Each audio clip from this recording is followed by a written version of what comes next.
No Madna धिंतनननना रे नि सा.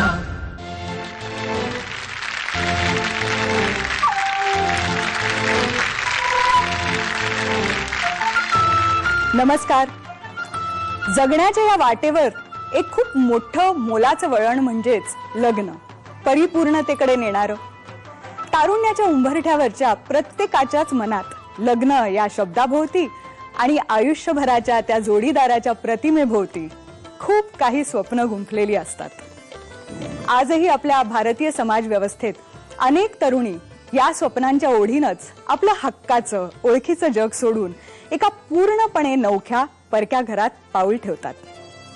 पण सप्तपदीच्या पहिल्याच पावलाला फसवणूक आडवी आली तर मग प्रश्न पडतो, यालाच जीवनाचे नाव?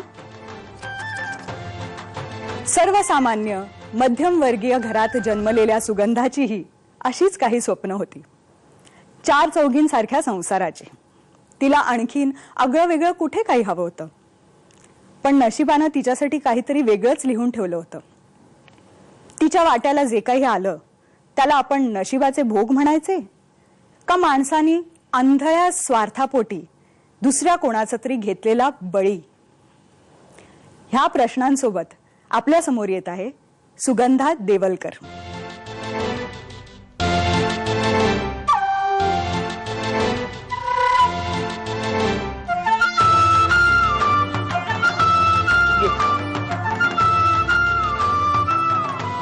कशी आहेस? काय बरं, लग्न ह्या विषयी जसं मी म्हटलं तसं दरेक तरुणीला काही स्वप्न असतात. तशी नक्कीच तुझीही काही असतील. होती ती काय होती? मी तर सामान्य कुटुंबात आहे, त्यामुळे जास्त अपेक्षा नव्हती ठेवलेली. फक्त नवरा माझा निर्व्यसनी असावा आणि व्यवस्थित कमवता असावा, एवढं साधं स्वप्न होतं माझं. खूपच म्हणजे खूपच छोटंसं स्वप्न होतं. बरं, आणि मग तुझं लग्न कसं ठरलं? अरेंज होतं का? अरेंज लग्न होतं आणि तसं घरचं वातावरण फ्री असलं तरी आमचं अरेंज मॅरेजच झालेलं. बघण्याचा प्रोग्राम झाला आणि सॅटर्डेला बघण्याचा प्रोग्राम, मंडेला त्यांचा होकार आला. बरं, असं म्हणजे एकदम लग्न पटकन ठरलं असं. बरं, बघण्याचा प्रोग्राम झाल्यानंतर बघण्याच्या प्रोग्राम मध्ये तू त्याच्याशी काही वेगळं बोललीस का? नाही, असं नाही. असं नाही, म्हणजे अगदी आई वडील सगळेच होते. त्याचे आई वडील आलेले आणि तो स्वतः आणि त्याची बहीण होती, बस. पण कशामुळे म्हणून तुम्ही ठरवलं इतक्या लवकर की हे स्थळ अगदी योग्य आहे? मेन म्हणजे मी त्यावेळेला जेव्हा मी लग्नाचं हे स्थळ आलं त्यावेळेला मी कॉन्ट्रॅक्ट बेसिसवर, म्हणजे मल्टीनॅशनल कंपनीतच होती पण कॉन्ट्रॅक्ट बेसिसवर काम करत होती. आणि शैलेशचं जे मला स्थळ आलं तो इन्स्ट्रुमेंटेशन मध्ये मीन्स इंजिनिअरिंग होता आणि म्हणजे शिकलेला होता मुलगा. त्याच्यामुळे बेसिकली शिक्षण हा महत्वाचं ठरलं. आणि त्यांची अवस्था कशी होती? म्हणजे आमच्या सारखीच होती दोघांची, म्हणजे स्थिती तशीच होती, साधारण होती. पण मग त्याच्यानंतर तुमचा साखरपुडा झाला का? हो, साखरपुडा झाला. डिसेंबर मध्ये साखरपुडा झालेला. मग साखरपुड्याच्या आधी काही बोलणं वगैरे असं आपल्याकडे चालत होत नाही ना. साखरपुडा ठरल्यानंतरच मुलगी जाते बाहेर. अगदी भेटायचं असेल तरी पण साखरपुडा होण्यासाठी आधी प्रयत्न करतात. बरं, मग त्याच्यानंतर जेव्हा तुमचा साखरपुडा झाला आणि मग नंतर लग्नाला अजून किती दिवस होते? साखरपुडा डिसेंबर मध्ये झाला आणि लग्न माझं 3 मे 1997 साली झालं. म्हणजे 6 महिने होते. त्यामधल्या काळात तुम्ही भेटीगाठी? त्यामधल्या काळात भेटीगाठी व्हायच्या, पण त्या म्हणजे संडे, स्पेशली संडे नाही, सॅटर्डे व्हायचा. कारण का मला सॅटर्डे हाफ डे असायचा आणि मग आम्ही दादरला भेटायचो. ओके, मग तुमचं म्हणजे मन पण जुळली का लग्नाच्या आधी? म्हणजे आता मन जुळली म्हणण्यापेक्षा एक अरेंज मॅरेज मध्ये कसं आपल्या आई वडिलांनी मुलगा आता ठरवलेला आहे, त्याच्याशी आता आपल्याला संसार करायचा आहे, तर हा आपल्यासाठी योग्य आहे. बरोबर, या पद्धतीने म्हणजे आता त्याच्याशी तसं बोलणं, त्याच्या घरची परिस्थिती, त्याच्या घरचे कसे असतील असं ह्याच्याबद्दलच आमचं जास्त करून बोलणं व्हायचं. मग तुमचं लग्न मे महिन्यात झालं मला वाटतं? 3 मेला. आणि मग त्याच्यानंतर तुम्ही बाहेर गेला होतात? हो, बाहेर गोव्याला हनीमूनसाठी गेला होता.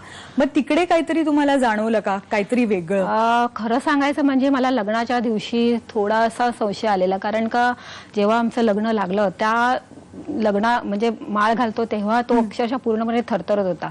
बापरे. पूर्ण तो थरथरत होता. तर असं म्हणतात की काही लोकांना लग्न लागतं म्हणून. तर माझ्या माइंडमध्ये फक्त तोच विचार होता की त्याला म्हणजे असं थोडा नर्वस झाला असेल असा. त्यावेळेला असं मी वाईट विचार नव्हता आला असं काही घडलंच नाही की त्यावेळेला मला आलेला. नंतर आम्ही गोव्याला गेलो त्यावेळेला असं मला संशय होता की तो काहीतरी गोळी घेतो म्हणून. तू जे म्हणालीस की तुला थोडं थोडं काही म्हणजे खटकलं होतं हनीमूनच्याच वेळेला. हो. तर त्याच्याबद्दल तू घरच्यांना किंवा कोणा जवळच्या माणसांना सांगितलं होतंस का? हो, माझ्या धाकट्या भावाला मी आधी कळवलं सगळ्यात. बरं, मग तुझे भाऊ इकडे आलेले आहेत स्टुडिओमध्ये, तर त्यांना आपण बोलवून घेऊया. चालेल.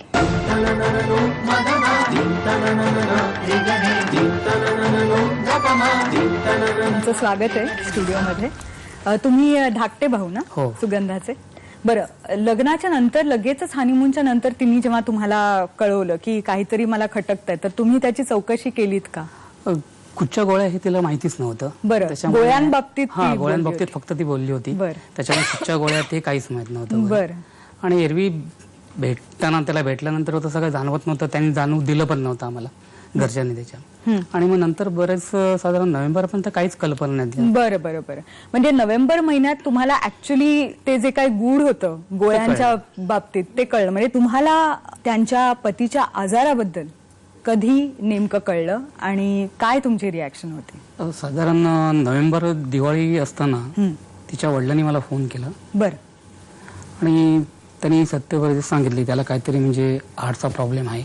बरं. आपण KM ला तारीख घेतलेली आहे. बरं. तर म्हणजे रिॲक्शन म्हणून काय मी सांगूच शकतो. मी वडिलांना माझ्या किंवा आईला काय बोललोच नाही. बरं. जे होतं ते सगळं तिला आणि मलाच माहिती होतं. तिला पण समजावलं आता काय ठीक आहे. अचानक आजार उद्भवतो म्हटल्यानंतर आपण काहीच करू शकत नाही. म्हणजे तुम्हाला तेव्हाही त्यांनी सांगितलं की अचानकच झालेलं आहे. बरं बरं. त्याच्यामुळे काहीच करू शकत नव्हतं. ठीक आहे, आता आपलंच नशीब. मग तुम्ही त्यांना अधिक काही प्रश्न विचारले तर घरच्यांना कधी सांगितलं? ऑपरेशनची तारीख ज्यावेळी घेतली त्यावेळी घरच्यांना सांगितलं, वडिलांना. पण वडिलांना सांगताना पण असं सांगितलं की ठीक आहे, आत्ताच प्रॉब्लेम झाल्याने ऑपरेशनने बऱ्याच केसेस अशा होतात सक्सेस वगैरे, त्याच्यामुळे त्यांना धोका जाणवू दिला नाही की बाबा काय आहे वगैरे ते. पण तुम्हाला पूर्णपणे जाणीव होती की त्यांनी धोका दिलेला आहे, म्हणजे हा आधीपासून प्रॉब्लेम आहे हे तुम्हाला कळलं? ती गोष्ट मला हॉस्पिटलला गेल्यानंतर कळली. बरं. म्हणजे हा जो त्रास आहे हे लग्नाच्या अगोदरपासून आहे हे मला हॉस्पिटलला असताना कळलं मला वगैरे. बरं, त्रास नेमका काय झाला होता? दोन्ही वॉल खराब होते. वॉल्स म्हणजे हृदयाच्या दोन्ही वॉल्स खराब होत्या. बरं, म्हणजे लग्नाच्या आधीपासूनच होते ते. कारण हॉस्पिटलला बसलो असताना ज्यावेळी फाईल चेक केली मी वगैरे, त्यावेळी त्यामध्ये एक रिपोर्ट असा होता की तो सेम मे महिन्याचाच रिपोर्ट होता. इको टेस्ट केलेली होती KM ची. आणि तो त्यावेळी आम्हाला कळला वगैरे.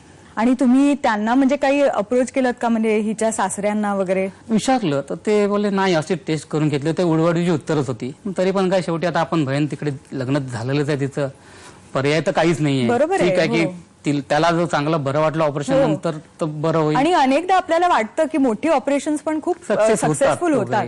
पण सुगंधा समजावलं म्हणजे आपण खूप काही, जसं तू म्हणालीस की अत्यंत सामान्य स्वप्न घेऊन तू तुझं पूर्ण आयुष्य बघत होतीस आणि संसारात पाऊल ठेवलंस. तर तेव्हा तुला थोड्या थोड्या शंका आधीपासून येत होत्या का लग्नापूर्वी? आता म्हणजे तुला आजाराबद्दल कळल्यानंतर तुला असं जाणीव झाली का की आधीपासून काहीतरी खटकत राहिलं? म्हणजे मी संदर्भ लावत होती. हे म्हणजे ते असे ते वागतात त्याचे संदर्भ लावत गेले. म्हणजे लग्नानंतर पूजा ठेवली, ती सत्यनारायणची पूजा आपल्यामध्ये महाराष्ट्रीयन लोकांमध्ये लग्नानंतर करतात, ती 4 दिवसानंतर ठेवलेली, लगेच नाही ठेवलेली. पण आधी सुद्धा म्हणजे तुम्ही जेव्हा साखरपुड्यानंतर फिरायला वगैरे जायचं तेव्हा पण अशा काही म्हणजे घटना घडल्या का ज्याच्यामुळे तुला वाटलं की अरे हे आधी लक्षात आलं असतं तर आपण काहीतरी केलं असतं किंवा बोललो असतो तर काहीतरी केलं असतं असं? खरं म्हणजे लग्नाच्या दिवशी मी जे मला जेव्हा लग्नाच्या दिवशी जेव्हा कळलं, म्हणजे असं वाटलेलं की तो थरथरतोय, त्यावेळेला एक क्षण मी असा विचार केला की आपण कोणाला तरी सांगूया ही गोष्ट. म्हणजे असं कुठेतरी वाटत होतं मला की आपण डिसिजन कुठला घेऊ शकतो. बरं. म्हणजे असं काय असेल का त्याला? त्यावेळेला काही त्यांची एक्स्ट्रा काळजी घेतली जायची का घरात? म्हणजे सासू सासऱ्यांकडून नाही असं काय त्यांनी म्हणजे त्यांनी मला वाटतं ते जाणून दिलं नसेल कदाचित. मग तुला जेव्हा पहिल्यांदा कळलं की ह्याला काहीतरी अत्यंत मोठा आजार आहे, तर तेव्हा तुझी काय रिॲक्शन होती? म्हणजे काय केलंस तू? मी काय करणार, मी फक्त एकच वाक्य बोले, तू मला फसवलंस म्हणून. तू त्याला अगदी अरे म्हणजे अरे तुझ्यावर आले, तू माझं आयुष्य बर्बाद केलं, तू मला फसवलंस. पण हे सगळं तुला औषध घेतोय ह्याच्यावरून कळलं का? ऑपरेशनची डेटच मला कळली. मला मध्ये काहीच असा संशय आलाच नव्हता. म्हणजे काही कळूच दिलं नाही एवढं तू एका घरात राहून सुद्धा. नाही. पण ते सासू सासरे तुझ्याबरोबर कसे वागायचे? माझ्याबरोबर चांगले वागायचे ना, म्हणजे अतिशय म्हणजे गोडवा असतो ना तसं होतं. त्यामुळे मला त्या 6 महिन्याच्या पिरियड मध्ये असं वाटलं की माझ्यासारखी भाग्यवान कोण नाही, एवढी काळजी माझी केली जायची. बरं, म्हणजे मग एवढी काळजी घेणारे हे सासू सासरे अचानक जेव्हा तुला बोलले असतील की ह्याचं काहीतरी ऑपरेशन करायचंय, ते कसं बोलले आणि तुला कसं? ते काही बोललेच नाही ना. म्हणजे त्यांनी डायरेक्ट तेव्हा संडेला जे फोन आलेला ऑपरेशन आहे, ते ऑपरेशन आहे ते मी ऐकलं. अच्छा, म्हणजे सासरे बोलले? सासरे ऑपरेशन, आम्ही दुपारी झोपलेलो असताना सासऱ्यांना एक फोन आला की ऑपरेशनची डेट फिक्स झाली. अच्छा अच्छा. त्यावेळेला माझी सासू म्हणाली, तुम्ही बाहेर जाऊन बोला, श्वेता झोपली आहे, श्वेता ऐकेल. अच्छा, तुझं सासरचं नाव? हा, श्वेता. तर श्वेता ऐकेल, तुम्ही बाहेर जाऊन बोला. त्यावेळेला मला थोडा संशय आला की काहीतरी कोणाचं तरी ऑपरेशन आहे. पण तेव्हाही मी विचार केला नव्हता की माझ्या नवऱ्याचा असेल म्हणून.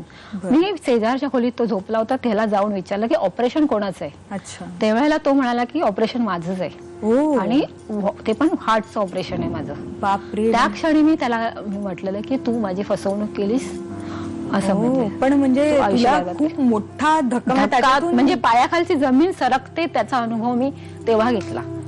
तू लगेच म्हणजे माहेरच्यांना सांगितलंस? दुसऱ्या दिवशी मी माझ्या छोट्या भावाला पहिला फोन केला. अच्छा. आणि त्याला सांगितलं. आणि तुम्हाला जेव्हा हा फोन आला तेव्हा तुम्ही काय ठरवलं, काय करायचं? म्हणजे आता काय पर्याय दुसरा नव्हता ना, काहीच नव्हतं. आता आहे जे समोर वाढले तेच फक्त, बाकी काय नाही. समजावलं फक्त आई वडिलांना की ठीक आहे, हार्टचा प्रॉब्लेम आहे, होईल समजा ऑपरेशन करून वगैरे. हिला पण तेच समजावलं, कारण अशा बऱ्याच केसेस बघितल्या होत्या. पण इथपर्यंत दोन्ही वाल खराब झाले होते हे सगळं आम्हाला हॉस्पिटलला गेल्यानंतर कळलं. पण त्याच्या आधी सुद्धा म्हणजे सुगंधा म्हणाली तशी तिने ऑलरेडी त्याला जाब विचारला होता, तसं तुम्ही काही त्याच्या आई वडिलांना जाब विचारलात का? नाही, काय विचारून फायदा पण नव्हता ना. बरं.